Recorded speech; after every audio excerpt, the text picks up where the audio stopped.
There are growing questions from parents about how a substitute teacher's been able to keep his teaching credential despite allegations he groped students and used inappropriate language in the classroom multiple times. We reported last night that substitute has been released by the Sacramento City Unified School District. At this point, KCRA 3 Investigates Brittany Johnson has been digging into whether he's still allowed to teach other places. So, Brittany, is he?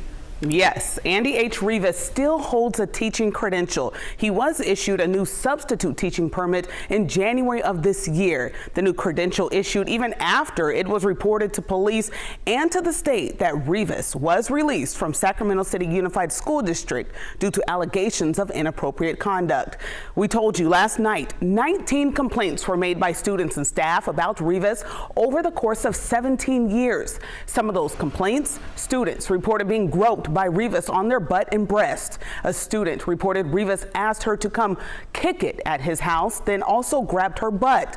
Another student reported Rivas told him to cut his penis off with scissors when he asked to use the restroom. And a staff member also reported Rivas made her feel uncomfortable. Despite the allegations and Rivas being under investigation, his teaching credential is still active according to a state website.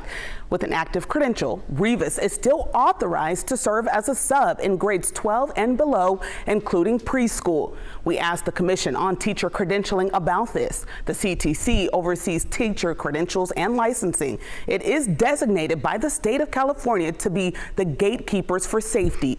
A spokesperson for the CTC said it is, quote, required to provide an educator his or her due process when reviewed through the Commission's administrative discretionary review. And that doesn't sit well with advocates and parents whose children reported being groped by Rivas. They need to pull those licenses, for one, and no, he should not be teaching. With all this right here and what he did to my child and all these other kids, there's no way he should be teaching anybody right now, especially while he's under investigation for this stuff. What would you say to advocates who say teachers should be able to remain in the class unless allegations have been proven? I think it depends on the seriousness of the offense. If a teacher sexually assaulted a student, do you want that teacher to still be teaching, or placed on administrative leave until the investigation is completed? The issue is, I think, is this teacher going to be harming other students while the investigation is ongoing? Sac City Unified confirmed Rivas has not taught at one of its schools since November. Now, according to the CTC, all school district employers have access to the Commission's adverse action lookup and receive what is called all points bulletins of every educator who was disciplined. And in Rivas's case, he is under investigation and hasn't been disciplined or charged with any crime. So still a waiting game at this point. Still a waiting game, wait and see.